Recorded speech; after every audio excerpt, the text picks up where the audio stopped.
Leadership summit 2024 आव दिनै नरेंद्र मोदीआ मा स्पीच लाखिदों जोंनि बर'फोरनि जेनाखि बड'लेण्ड महोत्सव खुंनायखौ लानानै दिनै बिथाङा माबायदि भाग नायदों नोंथांमोना गोबां निउस मिडियाआव नुबाय किन्तु गोबाङा नुवाखै आं नोंथांमोननो भिडिअखौ होनानै उनावहाय नोंथांमोना आं रायलायगोन मा नोंथांमोना बेखौबो फेक होनगोन नामा बेखौबो नोंथांमोना बुंफ्लादों होननानै बुंगोन नामा नोंथांमोना जे दिनै नरेंद्र मोदीआ बर' हारिनि माखासे जारिमिनखौ गोसोखांहरनानै बिथाङा माखासेफोर बाथ्रा बुंदों आरो बिथाङा दिनै लीडरशिप सामिटआव बे बाथ्राखौ दिनै माने शेयार खालामदों बर'फोरनि माने बाथ्राफोरखौ स' नोंथांमोननो आं भिडिअखौ क्लिपखौ ससे होगोन बिनि उनाव डिसकासन खालामगोन नायनाय नुखानायफोर दारायसै दै किन्तु आं दिनै रायलायगोन नायदो कि बीजेपी आज असम में स्थायी शांति लाने में बड़ी भूमिका निभा रही है। अभी कल ही मैं बोडो क्षेत्र के लोगों के साथ एक शानदार कार्यक्रम में मौजूद था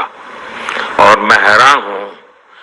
कि दिल्ली के मीडिया ने इस बड़ी घटना को मिस किया है। उन्हें अंदाज ही नहीं है कि 5 दशक के बाद बम बंदूक और पिस्तौल छोड़ करके हिंसा का रास्ता छोड़ करके दिल्ली के छाती पर बोडो के नौजवान बोडो कल्चरल फेस्टिवल बना रहे हैं। इतिहास की बहुत बड़ी घटना है। मैं कल वहां था, मैं हृदय से फील कर रहा था। बोडो शांति समझौते कारण इन लोगों का जीवन बदल गया है। एग्जीबिशन के दौरान 26/11 के मुंबई हमले की रिपोर्ट्स पर भी मेरी नजर गई। नोंथांमोना जे दिनै नरेंद्र मोदीनि बे स्पीचखौ खोनाबाय जे बिथाङा जे जाय समाव जों बड'लेण्ड महोत्सव खुंदोंमोन बावहाय कालचारेल रिलिबो खालामदों एग्जिबिशन खालामदों बावहाय दिनै जे दिल्लीनि मिडियाफ्रा खुनु पात्ताखौनो मोनाखै बे बाथ्राखौ होननांगौ दिल्लीनि मिडियाफ्रा मिस खालामनानै बिराद गिदिर माबा खालामबाय बे बाथ्राखौ बुंदों आरो बिथाङा दिनै बेखौनो बुंदोंखि जे बे मोनसे जारिमिनारि मोनसे जाथाय होनदों जे दिनै बर' माने सुबुंफ्रा आखायाव बम बारुद हाथियारखौ गारनानै दिनै बिथांमोना दिनै सान्ति माने जाबाय दिनै बिसोरो दिनै बर'फ्रा दिनै सान्तिनि गेजेरजों दिनै गावनि न'खरखौ दैदेननो लाबाय आरो बिथांमोननि माबाया सोलायबाय जिउआनो सोलायबाय बिथांमोननि जिउआव हाल साल मावनाय दांनाय बिथिङानो दिनै सोलायबाय बे बेसेबां मोनसे जारिमिनारि जाथाय बे बाथ्राखौ बिथाङा दिनै लीडरशिप सामिटआव क्लियार खालामनानै होदों जे बेहाय गोबां लिडारफोर फैदों नोंथांमोना निश्चय नुदों जे नोंथांमोना नुखादों दा बिनिखाय दिनै नरेंद्र मोदीआ गावनि खोथा होनाय बायदि गोबांथार खामानिखौ निश्चय मावफुंगोन बिथाङा गावनि थानाय माने समखिनियाव टार्म्सफोराव किन्तु इमिडियेट खुनु मालाबाबो खामानि जाया बेवहाय नोंथांमोना बयबो मिथिगौ सम आरो सिमा बयनोबो नांगौ सासे गथ'आ जोनोम जानाय लोगो लोगो माब्लाबाबो थाबायनो रोङा बेखौ नोंसोर माने हुसियार जाखारो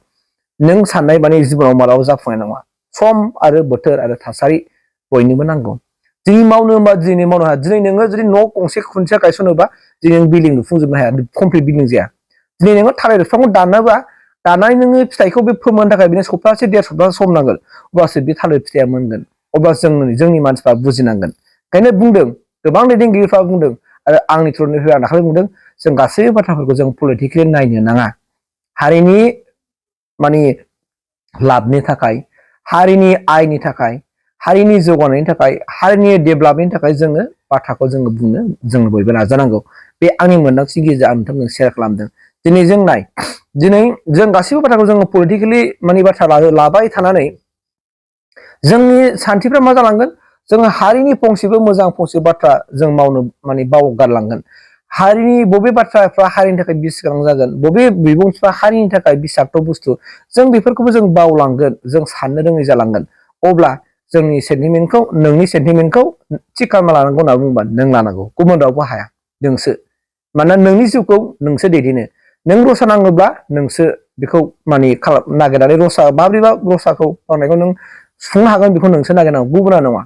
जि नों डक्टर जागोन होनना नों इन्जिनियार जागोन सोर खालामनांगोन गुबुनाथ' खालामा नोंसो नों फरायनांगौ लिरनांगौ मेन्टेलि फिजिकेलि नों थिग खालामना लानांगौआ नोंसो खालि गुबुना नोंखौ जास्ट लामाल' खिन्थानानै होगोन किन्तु गासैबो खामानिखौ नों मावनांगौ बे आरो नोंथांमोनाबो मिथिखागौ दिनै साफा हमनानै ला जोङो उन्दै समाव जोंखौ बिमा बिफाया माने रोङा जोंखौ माबा खालामदों ओंखाम दौनानै जाहोबाय ओंखाम दौनानै जानो रोंनायनि उनावहाय माने जोंनो गस्ला लंपेन्ट सुनानै होबाय देरबाय लावबाय जों दा मा बिमा बिफाया जोंखौ दा गस्ला लंपेन्ट सुना होबावो बिमा बिफाया जोंनो दा ओंखाम दौना होबावो नामा दौवा बा जों बेफोरनिफ्राय नोंथाङा मा फिल खालामो नोंथाङा मा मोनदाङो थ' बेनिफ्राय जोंहाबो मिथिनांगौ गोबां बाथ्रा दं बुजिनांगौ गोबां बाथ्रा दं होननानै आं सानो ओंखायनो आं नोंथांमोनखौ आंनि गोसो गोरबोनिफ्राय खावलायबाय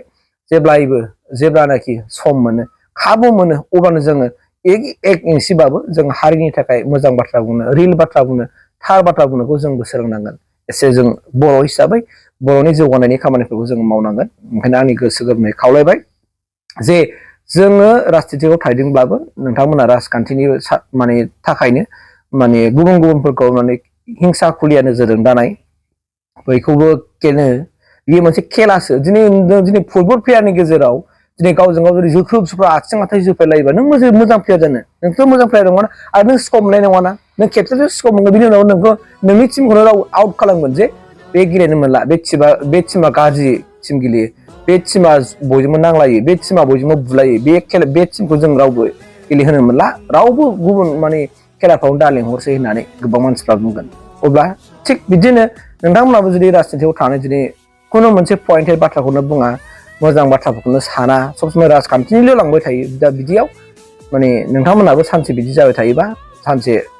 गोजानाव थानांगोन आनज्रायनांगोन बे बाथ्राखौ नोंथांमोना मिथिना मिथिया आं मिथिया खिन्थु आं जे नोंथांमोननि सेयार खालामबाय आंनि थाखाय जोंनि बर'नि बिटिआर हालामावहाय नायल' जाल' गासै मोननैल' राजखान्थि दं रिजनेल राजखान्थियानो स' बे रिजनेल राजखान्थिनि गेजेराव नोंथांमोनहा मोजाङै बाथ्राफोरखौ बुंलायनानै